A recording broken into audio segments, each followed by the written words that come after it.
Bienvenue dans un nouvel épisode des Tontons Golfeurs, où Sébastien, Antoine et Kevin débattent, décrypte, échangent autour de leur passion commune, le golf. C'est lui qui nous a permis de nous rencontrer et notre but est de vous donner accès à nos échanges, notre expérience, nos analyses ou encore des interviews exclusives grâce à nos connexions dans le monde du golf.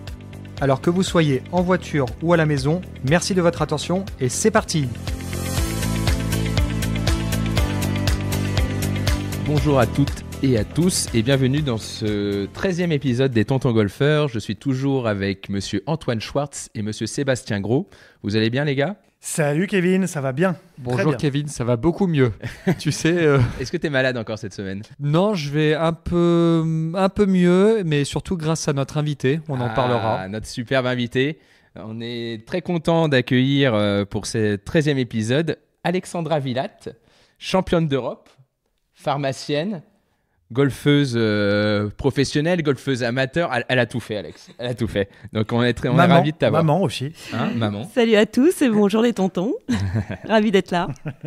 Bon, super Alex. Merci beaucoup de nous accorder ce temps. Une rapide petite présentation de notre sponsor par Antoine. Oui, écoutez, je vais à nouveau remercier nos sponsors comme je le fais chaque épisode, ou du moins comme mes confrères le font à chaque épisode. Callaway qui nous soutient dans tous nos projets, dans ce projet qui nous tient surtout beaucoup à cœur. Également remercier Golf Planet pour être au contact de toute l'actualité golfique française, européenne, mondiale, média digital et gratuit. N'hésitez pas à vous abonner à la newsletter pour obtenir toujours les actualités en temps réel. Et puis voilà, tout simplement. Merci beaucoup Antoine Schwartz. Alors, pour revenir à notre invitée exceptionnelle, Alexandra Vilatte, je vais faire une rapide présentation. Alexandra, tu me dis si je me trompe, des débuts golfiques au RCF, donc depuis maintenant beaucoup d'années. Quand on te parle Ça a commencé au siècle dernier quand même. Une superbe carrière amateur, on va dire première partie de carrière amateur en même temps que tes études de pharmacienne. Ensuite, un passage pro.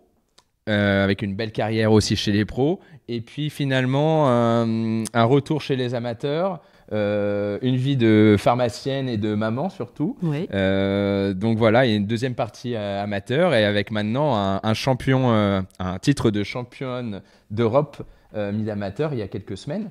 Déjà bravo. Merci. Bravo pour tout ça. Du coup, on va commencer sur cette carrière amateur. Carrière amateur, donc tu as joué pour le Racing pendant de nombreuses années. Alors Kevin, il faut juste préciser que du coup le Racing est quand même le plus beau golf de France, d'Europe, du monde. C'est quand même le... On a reçu le chèque du Racing ? Oui, c'est bon. Exactement. Voilà. Ça reste le tout plus juste, beau. Qu'est-ce que tu en penses, Alex, derrière le plus beau golf du monde? Moi, je suis tout à fait d'accord. En plus, tu vois, je suis rentrée à l'âge de 3 ans à la Boulie. Tu vois déjà. Donc ça, c'est une bonne première information. Donc tu es une enfant du club. Ah, je suis une enfant du club, ouais. Tu vas nous dire quelques mots d'ailleurs sur le En Racing. 1972. À la création. En 86, ça va.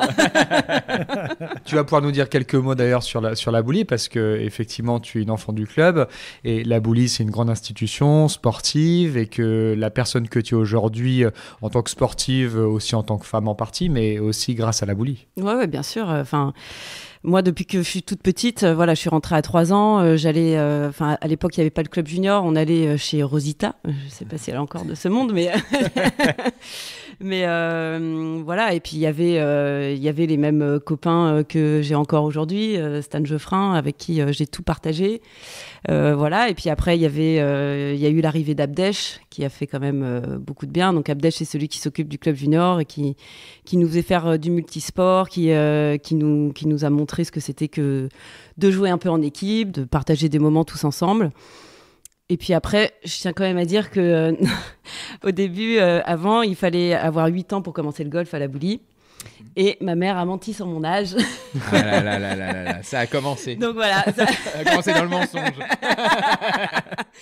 Donc voilà, donc à 7 ans, elle a dit, bon allez, c'est bon le club junior, maintenant tu vas aller faire les cours de golf. Et voilà, c'est comme ça que j'ai commencé. Bon, merci maman d'avoir menti. Merci maman, ouais. Et donc du coup, le rêve de toute personne qui joue au Racing, c'est d'intégrer les équipes, enfin pour les plus sportifs d'entre nous. Et du coup, tu as pu représenter en première division, ce qu'on appelle la Golfers sur le championnat de France. Est-ce que tu peux nous dire, parce que j'ai eu l'information tout à l'heure, je savais que c'était beaucoup, mais combien de titres de champion de France par équipe avec le Racing as-tu remporté? Ah, bah attends, parce que tu m'as parlé des golfers. Ah oui, Mais- oh là là, oui, c'est vrai que j'ai pas dit Coupe d'Europe. Non, il y a les commissions féminines, les Oh quotas. là là, oh là là. Bah, là, si t'arrives à citer maintenant Non. Non, mais la Non. coupe Chippy, ça compte pas. Hein. Non, mais avant, c'était quand même pas mal parce que tu vois, quand tu avais 12 ans, il y avait donc les commissions féminines, donc ça permettait à des gamines de pouvoir jouer en équipe. Après, tu avais la deuxième div, c'était la Cotna, et après, tu montais en golfers, et du coup, ça permettait quand même aux jeunes de savoir très tôt ce que c'était que de jouer en équipe, de jouer avec ses copines, et Et du d'évoluer coup, et c'était challengeant, extrêmement en fait, ouais. motivant. Ouais, ouais. Et donc, du coup, ce nombre Ouais, de puis ça veut dire golfers, fait des copines, en plus, Golfers, c'est 11. 11 victoires quand même en golfers. Donc, c'est. Tu dois être celle qui est le plus titrée en. Non. Ah, non. Alors, j'ai regardé cette année parce que ça commence à m'intéresser. C'est 15. 15 c'est Ouais. qui Cécilia Mourguedalgue. Ah, oui. Ouais. Ah, Ouais, ouais. tu commences à être comparé à des Ouais, noms ouais. assez mythiques. Assez Vous étiez mythiques du ensemble au golf club français, junior quand ou même. pas Et tu serais combientième? Est-ce que tu sais combientième tu serais au classement des clubs ayant le plus remporté la Golfers avec 11? Il y a combien de clubs qui ont gagné plus que 11 Golfers? Déjà, je pense que le Racing en a gagné. Non, Il y a on la a Boulie, gagné- Saint-Cloud. Non, en fait, la Boulie en a gagné 19 et Saint-Cloud est largement devant. Parce que dans les années, Ouais. dans les années 80-90, où la golfeur se jouait à deux joueuses, là, elles étaient Ouais, déroulées. extrêmement fortes. Ouais, ouais. Donc Ok. on est encore loin. Je crois C'est un qu'elles en peu ont comme, 27, c'est je crois. un peu comme ceux qui disent que le Real Madrid, il n'a pas gagné toutes ces Ligues des Champions parce que c'était les anciens formats. Sauf qu'elles les ont quand même gagnées, quoi. Mais ouais, ça serait sympa de voir à quel classement t'es dans les clubs. Genre, Ouais. tu sais, ça fait Saint-Cloud, ensuite RCF La Boulie, ensuite Alexandra Villatte. Enfin, non. Donc Cécilia Mourguedalgue, ensuite Alexandra Villatte, et ensuite que tu sois devant, je sais pas, un club mythique. C'est assez fou quand même. 11 golfers. Ouais. Quand il y en a qui rêvent d'en gagner une. Ouais, c'est je disais génial, tout à l'heure, Comme- il y en a. comme vous, il y en- comme vous. il y en a. Ouais, moi j'ai toujours rêvé de gagner une golfers. Ouais, moi, la golfers, ouais, c'est une question d'attribut, je crois, qui fait qu'on peut pas. Donc ensuite. Donc... Est-ce que. Vas-y, je t'en prie. Je voulais rester quand même un poil là-dessus parce que c'est quand même assez incroyable. Est-ce que ça te. Enfin, j'ai un peu une idée de la réponse vu que je le vois sur les vidéos de la FFG et compagnie quand il y a des victoires et compagnie. Est-ce que, vu que tu as quand même plus beaucoup d'équipières qui étaient les mêmes que sur tes premières golfers, est-ce que ça te fait toujours autant rêver de gagner une golfers? Oui, clairement, oui. Les vu l'état émotions, toujours les émotionnel, mêmes, dans ouais. lequel je t'ai déjà vu. Parce que maintenant, tu notamment. joues quasiment avec des filles qui pourraient être tes filles. Oui, C'est ça. Petite fille. Non, mais c'est. Voilà, celle-là, je l'attendais pour que la mienne passe à travers. Merci, Kevin. Je vous rappelle que je suis assis Non, à mais côté tu vas- d'Alex, donc du coup, je suis à 2 doigts de m'en prendre une. Non, oui, clairement, c'est vraiment ce que j'aime. C'est la raison majeure de pourquoi je m'entraîne toute l'année. Et puis ça doit être sympa de la transmission Ouais, c'est aussi, pour de vivre ces partager, moments-là. J'adore. partager avec les J'adore. nanas. qui sont- Les jeunes, elles sont géniales. Et puis elles ont un jeu maintenant qui est tellement différent du jeu qu'on avait nous et que j'ai. Et franchement, je me régale. J'apprends plein de choses avec elles. C'est top. Et puis après, effectivement, on communique beaucoup sur les stratégies, Enfin voilà, et puis on a un vivre ensemble qui est d'année en année toujours génial, parce que même si on a eu les époques avec Charlotte, ma sœur, etc. Et puis après il y a eu Léa Charpier, Manon Gidali, Inès Escudier. Et maintenant la génération, effectivement elles sont de plus en plus jeunes, mais je me sens pas encore trop décalée. De temps en temps Tu te quand sens la même. grande sœur, pas encore la maman, quoi. Ouais, voilà, c'est ça. Donc 11 golfers, bravo déjà pour ça. Numéro 1 française en 2003, et puis on a d'autres années, mais là il y a la mémoire qui fonctionne plus trop. Après on a eu numéro 1 européenne amateur en 2005. On a eu des participations au championnat d'Europe par équipe avec l'équipe de France, au championnat du monde. Tu as été capitaine des championnats du monde aussi, où vous avez fini 4e avec l'équipe féminine. Donc voilà, une carrière amateur très riche. Est-ce que pendant cette carrière amateur, donc tu faisais des études pour devenir pharmacienne, est-ce que tu as toujours voulu passer pro à un moment? C'était le deal de finir tes études avant de passer pro? Est-ce que ça t'est venu au fur et à mesure? Est-ce que, voilà, raconte-nous un petit peu comment ça s'est fait. Ça a été assez confus, disons que quand j'ai eu mon bac, je savais pas trop quoi faire. Entre le golf, des études, j'étais assez passionnée par la médecine. J'ai une fascination pour le corps humain. Faut le savoir. On n'en dira pas plus. Médical. Et du coup, je savais pas trop ce que je voulais faire. Et mes parents, qui étaient tous les deux pharmaciens, m'ont dit, bah écoute, pourquoi tu ferais pas des études de pharmacie? Ça te permet d'avoir un diplôme qui est quand même bien, et ça te permet de, si à la fin de tes études tu veux passer pro, tu pourras le faire et tu pourras revenir travailler 10 ans après en pharmacie, c'est jouable. Je dis oui, pourquoi pas. Donc je suis arrivée en pharma. Je ne savais absolument pas ce que c'était que travailler. Voilà, j'étais à fond dans le golf. Je suis partie même 2 mois au championnat du monde où on faisait la préparation, etc. Donc, j'étais pas du tout dans le truc. J'ai eu pas mal de railleries sur la durée de mes études en pharmacie, qui ont duré 9 ans au lieu de 6. Voilà. C'est pour approfondir le programme. Exactement. Ce qui fait que tu es le meilleur pharmacienne aujourd'hui, c'est qu'il y avait des cours que tu n'avais pas pu faire et tu as préféré y retourner pour pouvoir approfondir. Non, mais... Tu n'écrivais pas ta thèse à un moment où nous, on faisait des entraînements si. Tu étais en train d'écrire ta thèse au milieu des tournois, n'importe quoi. Non, mais du coup, j'ai eu un petit peu de mal à démarrer mes études de pharma parce que le golf prenait vraiment une place extrêmement importante. Mais toujours un peu dans l'indécision de est-ce que je passe pro, est-ce que je passe pas pro. Nous avons Johanna Claten qui nous appelle au moment même. On ne prendra pas l'appel, mais bientôt on pourra faire... Ça fait 4 fois que j'essaye de l'appeler. Voilà, et puis après, donc j'ai eu ma première année, j'ai eu ma deuxième année. Ça a mis quand même un petit peu de temps, faut quand même se l'avouer. Mais bon, c'était quand même des bons moments. J'ai que des bons souvenirs de cette période. Et puis après, je suis arrivée en fin de deuxième année, et mes parents m'ont dit, écoute, si tu as envie de passer pro, si tu veux, passe pro. C'est comme si j'avais l'équivalent d'un DUG, et en fait, j'aurais pu recommencer mes études après. Et je me suis dit, non, en fait, à aucun moment, je vais pouvoir retourner dans mes études après. Donc, je dis, non, je continue. Donc, j'ai continué. Et puis là, j'ai découvert un petit peu la fête, les soirées pharma, etc. Donc j'ai un petit peu mis le golf de côté, voire complètement pendant 2 ans. Et puis après, je suis arrivée en 5e année de pharmacie, où là, c'est quand même beaucoup plus cool. Y a beaucoup moins de travail. Et là, je me suis dit, tiens, je me remettrais bien un petit peu à jouer au golf. Donc là, j'ai pris contact avec Dominique Laretsch, qui m'a remise dans le bain, parce que clairement, j'étais vraiment déconnectée. et après, donc j'ai été diplômée en 2011, en juin 2011, et j'ai décidé d'aller aux cartes en décembre 2011. T'as fait la même préparation de Jojo, quoi. 6 mois avant, tiens, si je passais pro. C'est ça. Et donc, ces cartes, t'y vas et j'y vais. Alors, d'abord, pendant ces 6 mois de juin à décembre, je m'entraînais comme une dingue. Et d'ailleurs, je pense que tu faisais partie de cette période qui était quand même une période assez incroyable. Enfin, j'en garde des souvenirs incroyable. Donc il y avait toi, il y avait Hugo Rouillon, il y avait peut-être un petit peu Antoine, il y avait Olivier Rosner, PH, voilà, on faisait des concours en permanence, on faisait des parties, on est allé dans le sud pour s'entraîner aussi. On est allé dans le sud, exactement.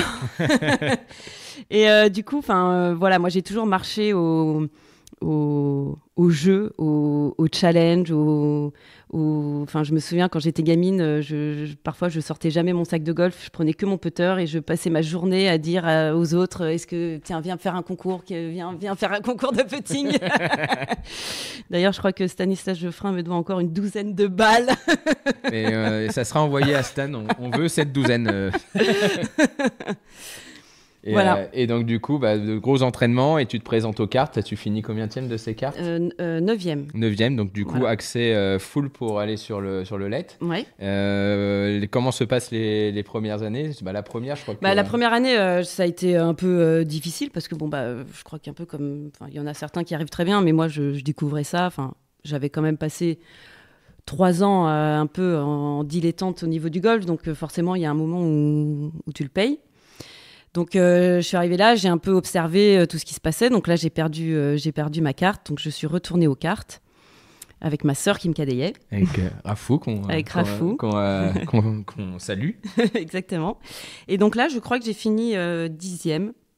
On m'a gentiment rappelé la dernière fois que j'avais fait 4 putts au 17 le dernier jour. C'est toujours sympa, une sœur. Toujours. Voilà. Et du coup, après, j'ai gardé ma carte tous les ans. Et j'ai progressé dans le classement tous les ans. Et du coup, meilleur, t'as fait combien au mieux J'ai fini au mieux 30e. 30e du ranking, ouais. Des bonnes places un petit peu. Il y avait une J'ai fait deuxième place. deux fois deuxième, une fois à Prague. Alors, je sais plus en quelle année, mais si, ça devait être en 2013, je crois. Ouais. Où j'avais fait -8 le dernier tour, donc c'est dommage parce que j'ai raté un point la victoire. Et puis après une deuxième fois en Chine. Donc du coup, tu fais ce -8 pour finir sur ce tournoi en République tchèque, donc qui t'emmène à faire deuxième. Du coup, ça reste aujourd'hui la meilleure place que tu as pu faire en tournoi. Bon, déjà, bien évidemment, bravo, parce que deuxième, ça veut dire qu'il y a quand même qu'une personne qui t'a battu, ce qui est quand même pas mal. Et puis, est-ce que là, tu vois, est-ce que tu as voulu prendre une direction peut-être un peu différente en mode vraiment... Mince, je suis passé à côté de gagner, il faut que je me mette en position, que j'ai pas besoin de faire -9 pour gagner? Ou est-ce que tu te plaisais dans cette situation-là de ah bah tiens, ouais, j'ai fait un super tour, j'ai fait deuxième, c'est top, et puis on va sur la semaine d'après? Est-ce que ça a changé des choses en toi, dans l'ambition, dans ton travail, ou pas du tout? Enfin... Oui, disons que j'ai surtout commencé à ce moment-là à m'entraîner avec Benoît du Colombier. Et il m'a énormément aidé sur le jeu. Il m'a vraiment, je trouve, appris à jouer au golf, à me débrouiller dans des situations, à comprendre mes lies pour le chipping. Dans les lectures de pente, tout ça. Donc, cette deuxième place, en fait, m'a donné l'opportunité et la chance de m'entraîner avec lui, ce qui m'a énormément apporté, même encore aujourd'hui. Il y a encore plein de choses qu'il m'a enseignées que j'applique. Voilà. Après, moi, j'ai toujours été aussi un petit peu limitée par ma frappe de balle, qui était un peu inférieure par rapport aux autres. Voilà. Alors, c'est vrai que j'arrivais à compenser avec du putting, du chipping. Et un gros fight aussi. Oui, un gros fight, ouais. Oui, c'est parce vrai que madame a son caractère et je peux vous dire que quand elle fait un mauvais coup, vous le savez très vite. Hein, donc, Et d'ailleurs, ça, t'as été encadré pendant toutes ces années mentalement ou... Non, jamais. Ouais, Non, jamais. non. Non, mais je crois que c'est un truc que j'avais de toute jeune. Ouais. Enfin, championnat de France des jeunes, enfin, j'avais déjà... Elles s'en souviennent en face. Hein. Non, mais c'est vrai que toutes ces années de match-play, tout ça, même ce que je disais tout à l'heure, quand j'arrivais à la Boulie et que j'avais 10 ans et que je passais mon temps à faire des concours de chipping, de putting, en fait, ça m'a vraiment forgé, vraiment. Ouais, très compétitrice, quoi, dans l'âme. Oui, de après, base. moi, je suis pas trop dans la technique. Je pense que j'ai pas une super technique. D'ailleurs, au putting, c'est mon point fort. Certes, en fait, l'intérêt, il faut toujours faire la même chose. Voilà. Après, le putter, il bouge dans un sens, dans un autre. L'important, c'est que... Après, il paraît qu'il y a des personnes qui font des cours de putting. Hein. Il y a des mecs qui sont coachs. Ah oui. Et d'ailleurs, tu l'as vu un peu, Alex, au putting? Oui, je l'ai vu Oui. et en fait, c'est tellement simple parce que comme elle dit, elle est vachement dans l'instinct. Je sais qu'elle a un outil qu'elle aime bien. C'est ce petit arc jaune qu'elle met sur le putting green qui lui permet juste de ressentir son mouvement tout en collant son putter. Là, récemment, avec ton titre de championne d'Europe, tu m'as dit tu peux pas masser la plaque avec les billes là? Ouais, j'aime bien ça. Je lui dis si, vas-y, prends-la. Et elle a pris, elle est revenue me voir après, elle m'a dit putain, mais j'ai jamais aussi bien Ah ouais, pété, non, j'ai c'était fourré, mais incroyable. comme jamais j'ai Incroyable. fourré, c'est incroyable. Donc en fait, il y a des profils où il n'y a pas besoin de parler de technique vraiment parce que c'est extrêmement instinctif et je pense que c'est exactement comme tu es et qui fonctionne. Donc j'ai envie de dire, c'est agréable de l'avoir pété et parfois c'est même. Ton ami des potes importants. Ah bah là, Ouais, oui, mais hein. j'aime bien ça. Et quand tu dis frappe de balle, tu sens que que ça a été une limitation parce que la longueur ça allait plutôt. C'est quoi Non, plutôt la longueur, si tu veux, parce que quand tu prends pas les par 5 en 2, bon, certes, tu peux compenser, mais du coup, moi, personnellement, ça me mettait un stress un peu supplémentaire.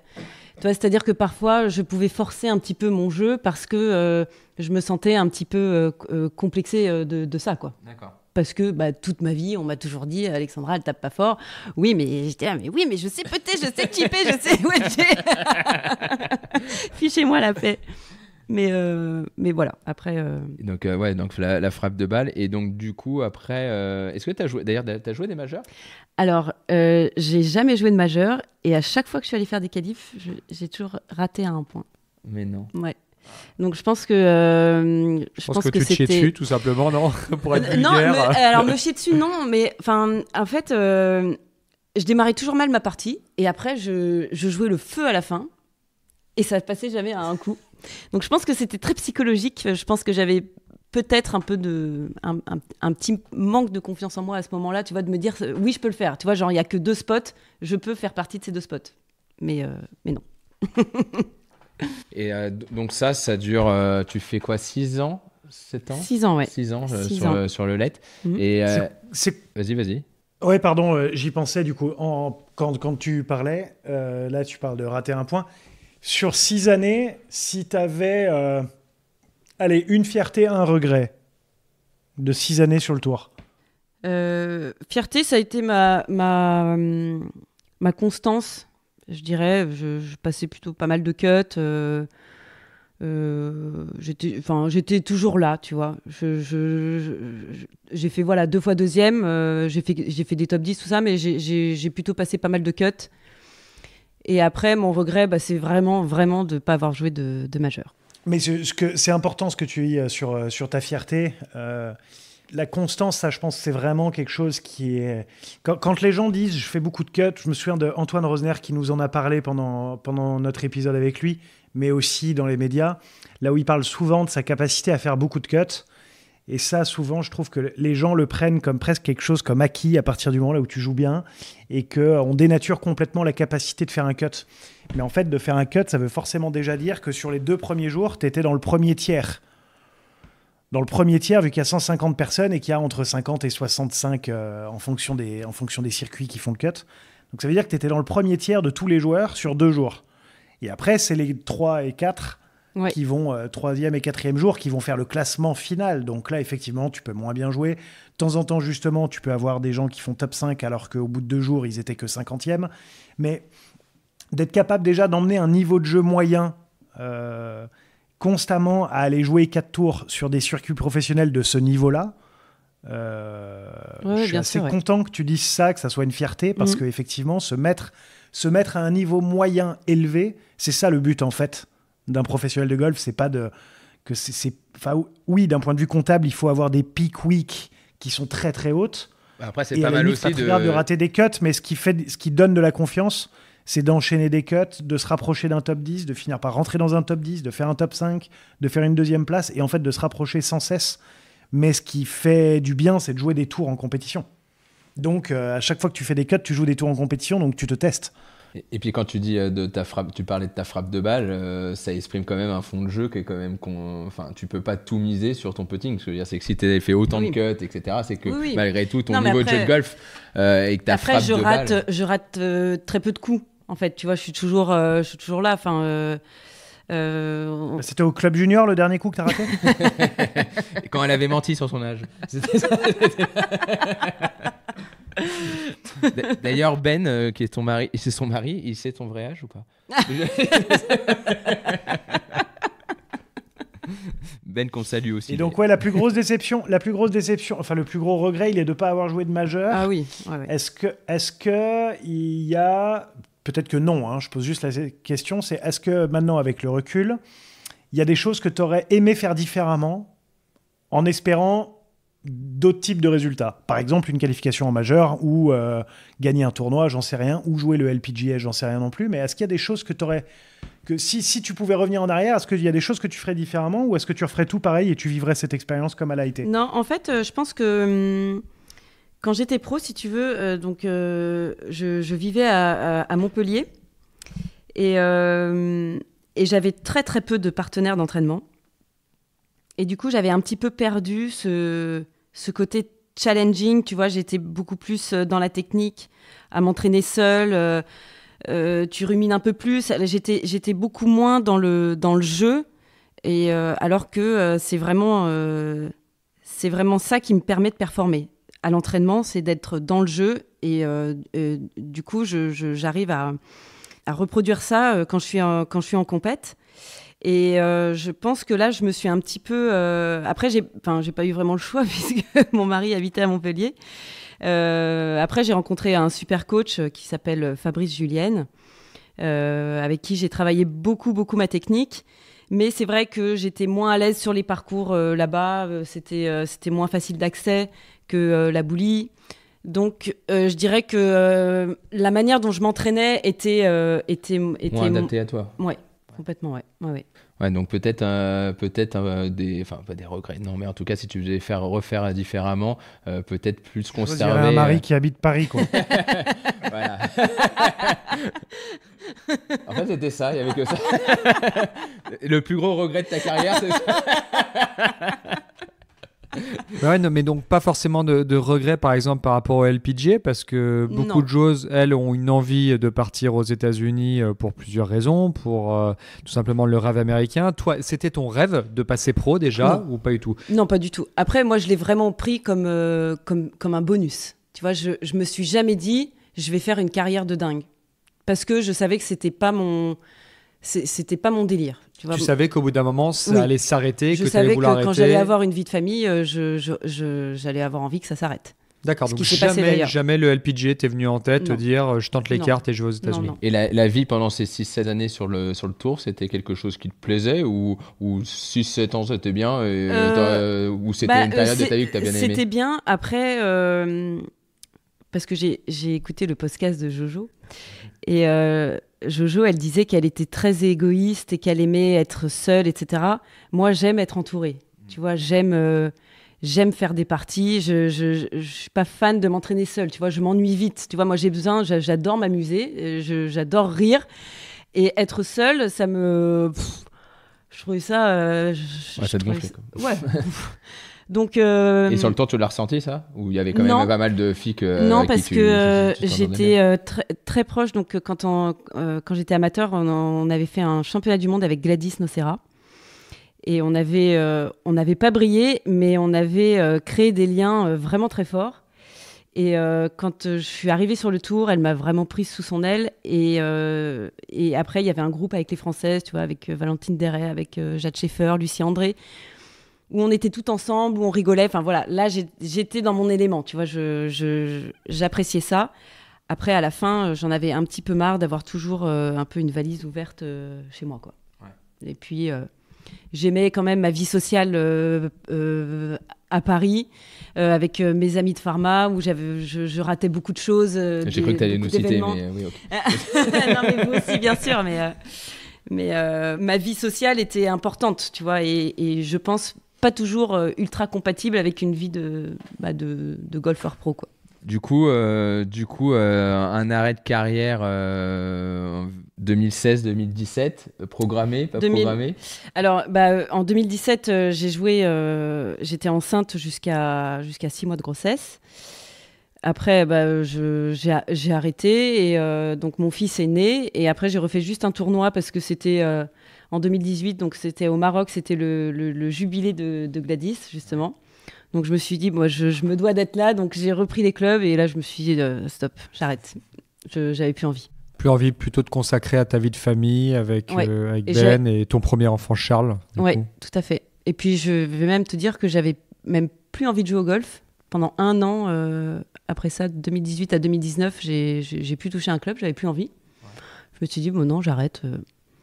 Et puis après, on est remonté à Paris en 2019. Et mon mari m'a dit, mais viens, on va aller à la Boulie. J'étais là, bon, oui, bon, ok, on y va. Et puis, je suis arrivée à la Boulie et je me suis fait, c'est quand même top ici. Ça m'avait manqué.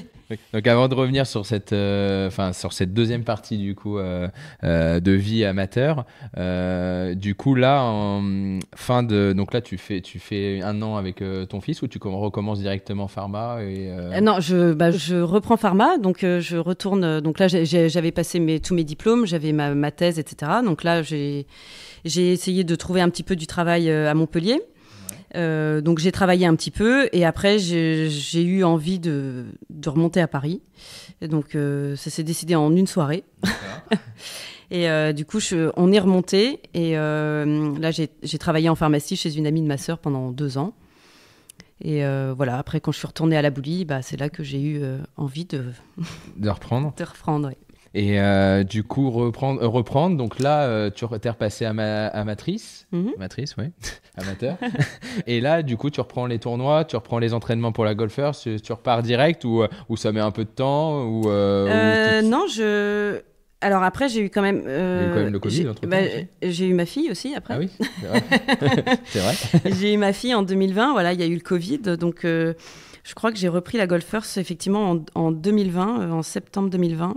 Covid pour une pharmacienne, du coup, tu as acheté une baraque derrière? Non.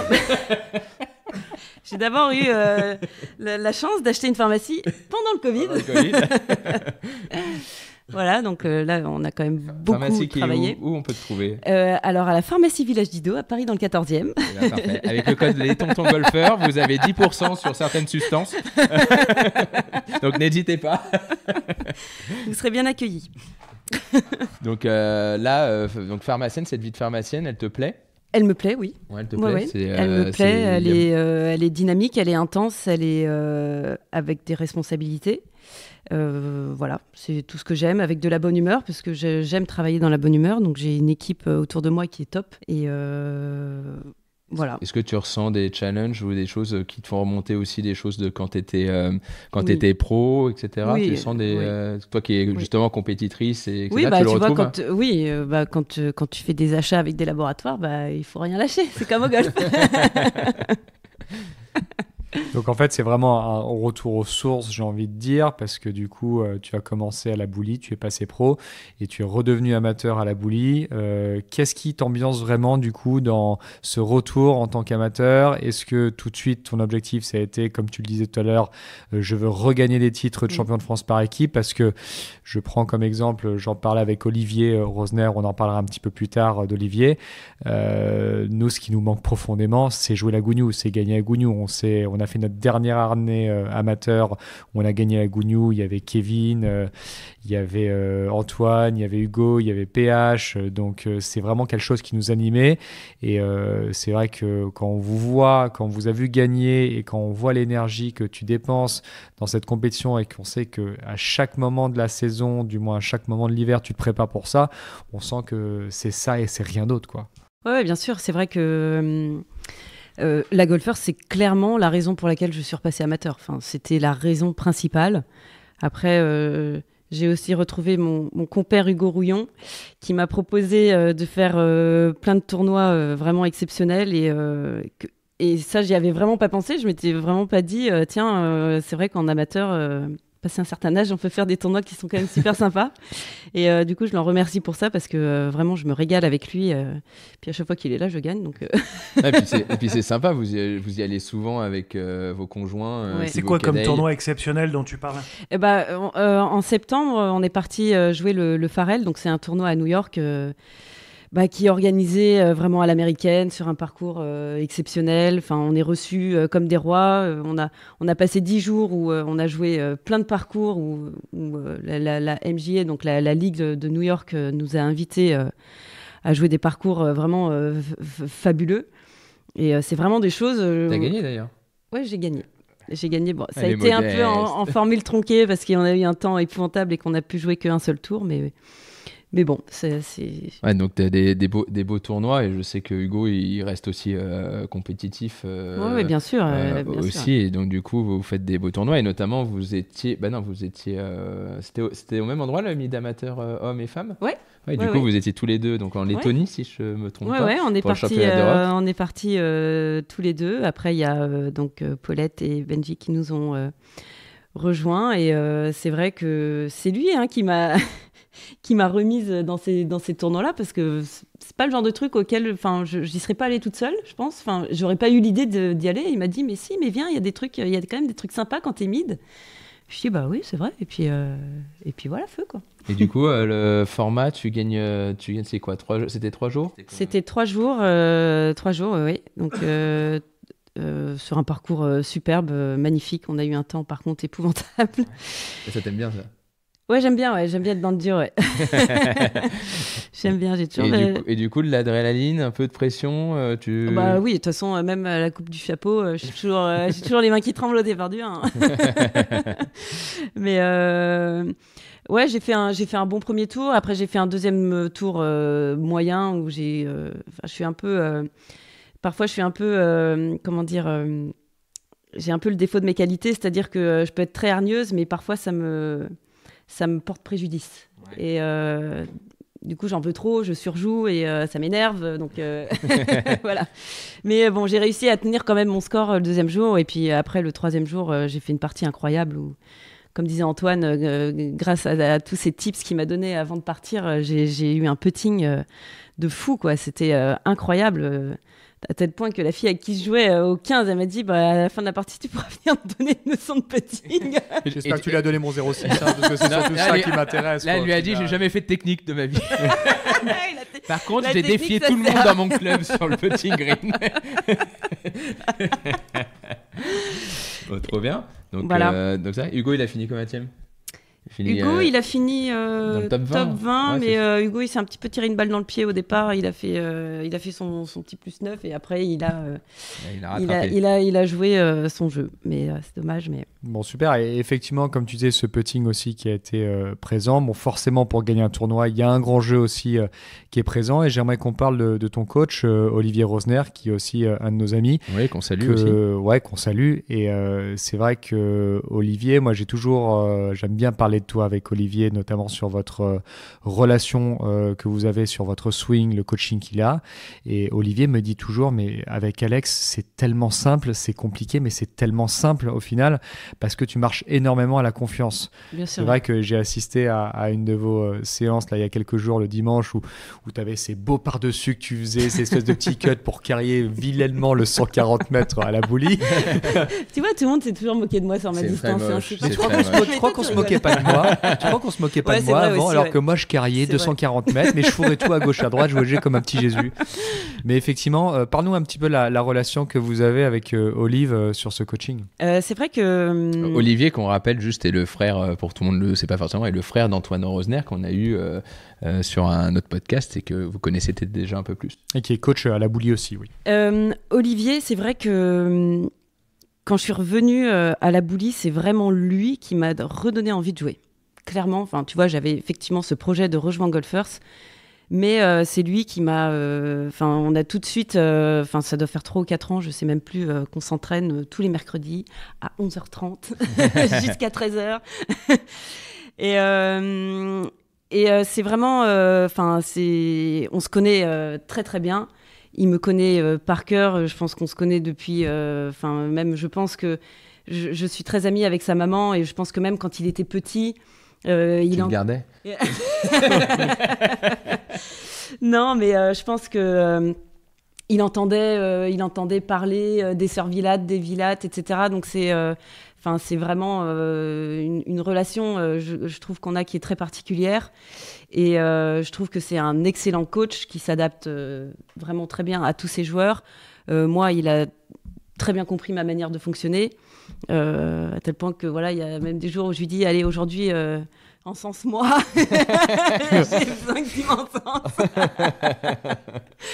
Donc voilà, mais je trouve qu'on fait une super équipe et je suis vraiment très fière de travailler avec lui. Bon, bah, écoute, je suis sûr que ça lui fera plaisir de l'entendre en tout cas, même si je suis sûr qu'il le sait.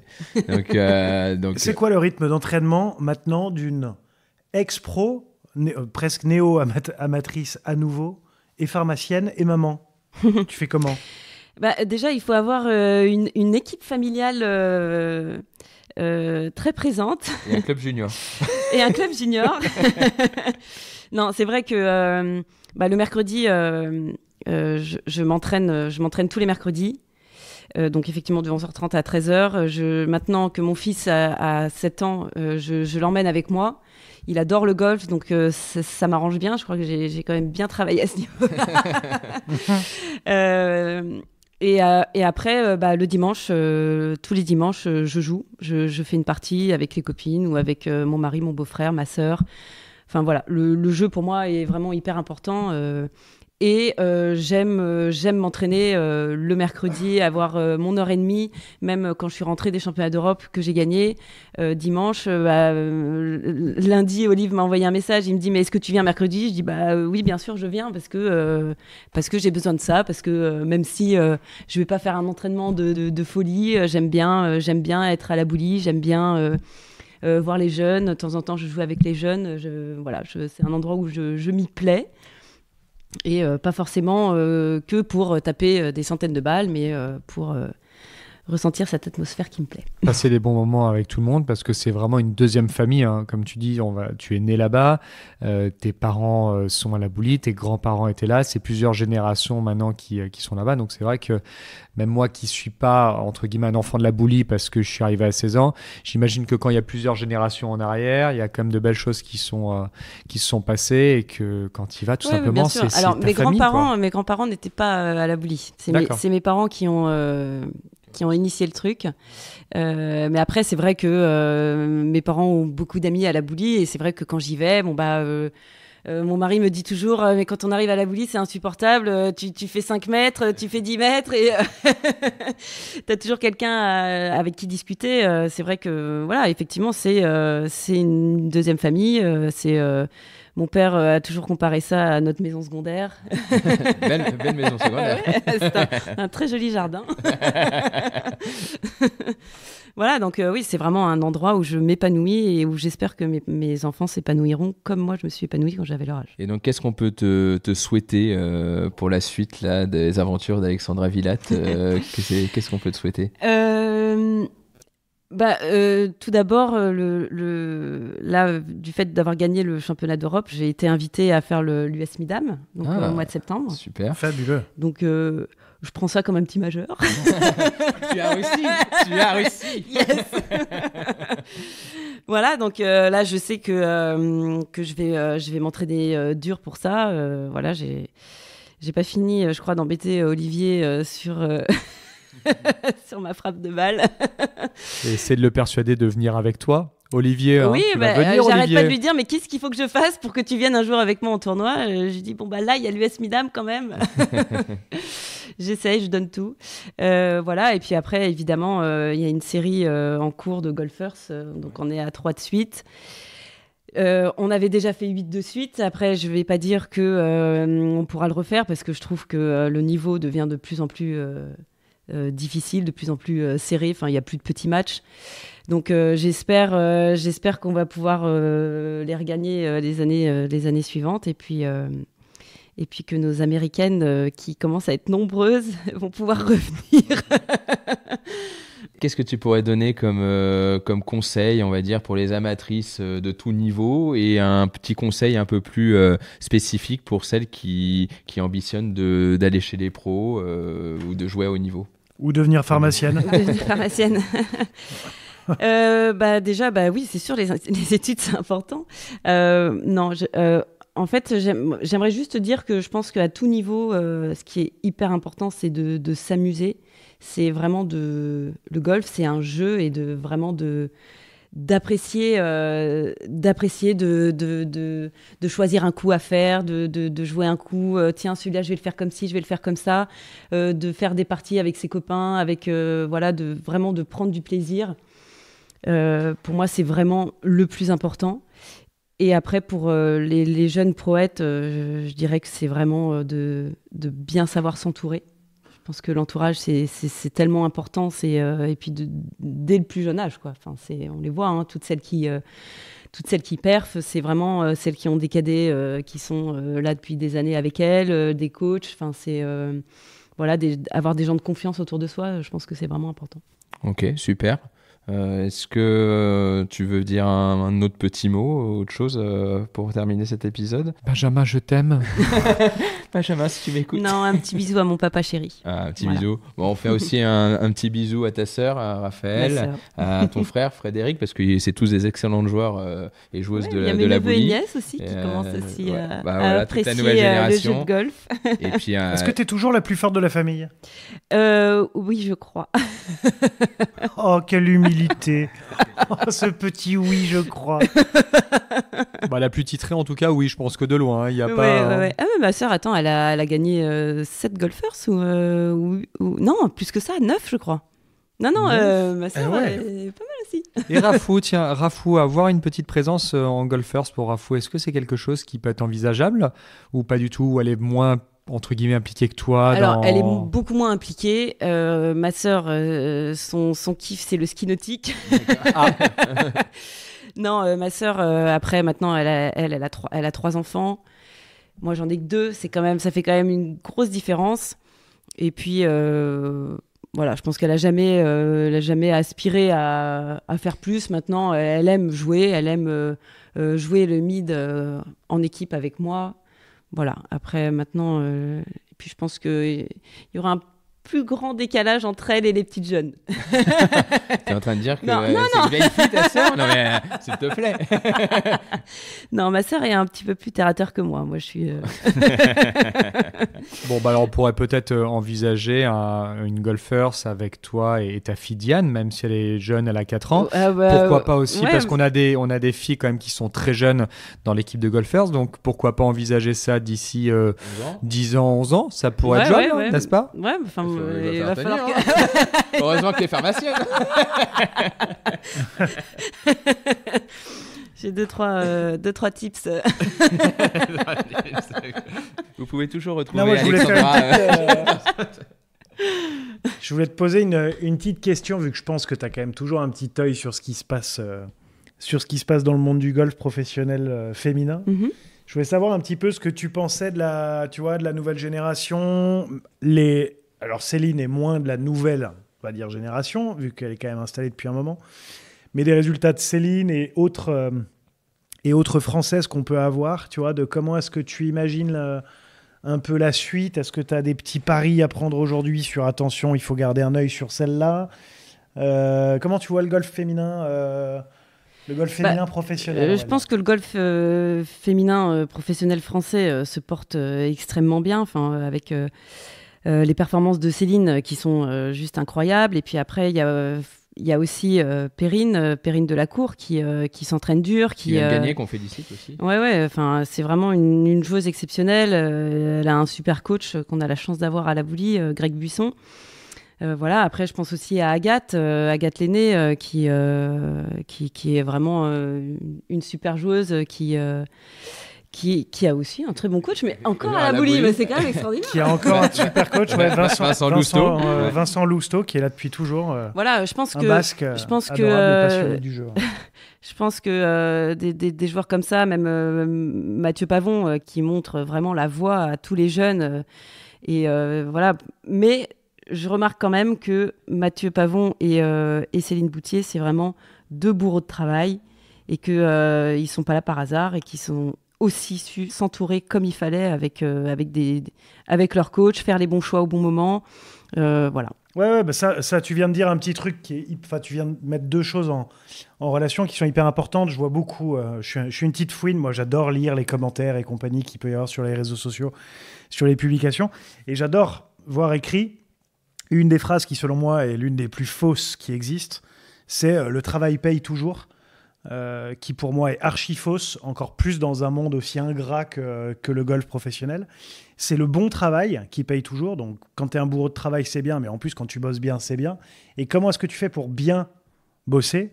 Eh ben, c'est souvent en élargissant ton staff des compétences que toi, tu n'as pas. C'est-à-dire que pourquoi est-ce que les mecs s'entourent ? C'est parce qu'il y a des choses que tu ne sais pas. C'est-à-dire que si... il y a des choses dans le swing qu'on connaît en tant que joueur de golf de très haut niveau, mais il y a des choses qu'un coach de très haut niveau va forcément mieux savoir que nous, ou qu'un coach de putting, ou qu'un coach de driving, j'en sais rien, même que ou toi, de petit jeu, ou de stratégie. Non, moi, c'est un peu différent. Parce que je forme les coachs. En fait, non, mais c'est hyper important en fait de comprendre qu'un staff, c'est pas juste pour faire joli. Un caddie, c'est pas juste pour porter un sac. C'est que toutes les personnes qui entourent un athlète, ils sont là pour l'aider à être meilleur dans son travail du jour le jour. Et du coup, son travail en tournoi sera meilleur. Mais en fait, que l'encadrement sert à ça et sert à combler les manques qu'on a de connaissances en fait. Donc le travail paye pas toujours. C'est le bon travail qui a d'immenses chances de payer, mais ça marche pas toujours. Mais ce qui est sûr, c'est que de toute façon, dans tous les domaines, que ce soit le golf, un autre sport ou dans une entreprise, ça sera toujours pareil. C'est ceux qui arrivent, c'est pas les branleurs. Hein. Sauf en pharma. Sur le long terme, c'est pas eux qui gagnent. Sauf en pharma, ça reste. Bon, en tout cas, on va libérer Alexandra qui nous a fait le plaisir et l'honneur de louper une soirée avec son mari et ses enfants pour venir enregistrer avec nous. Elle a l'air détruite depuis que j'ai dit ces mots. Ben, si tu la voyais, enfin bon, bref. Bon, un grand merci Alex pour ton temps. Bonne chance du coup pour l'US, pour les prochaines éditions de Golfers, et puis pour la suite. Et puis on embrasse toute ta famille du Racing. Antoine, je te laisse embrasser. C'est toi qui clôture les sponsors. Ah d'accord, je voulais dire au revoir Alexandra, moi. Pas de problème. Remercier à nouveau nos sponsors, Callaway, équipement numéro 1 avec également Odyssey, parce que Callaway et Odyssey sont exactement associés. Odyssey les putters, Callaway les club balles et bien d'autres. Et également remercier notre média digital Golf Planet, que vous pouvez retrouver dans la newsletter, sur tous les réseaux sociaux. C'est un média gratuit pour être au contact de l'actualité au jour le jour. Merci Antoine.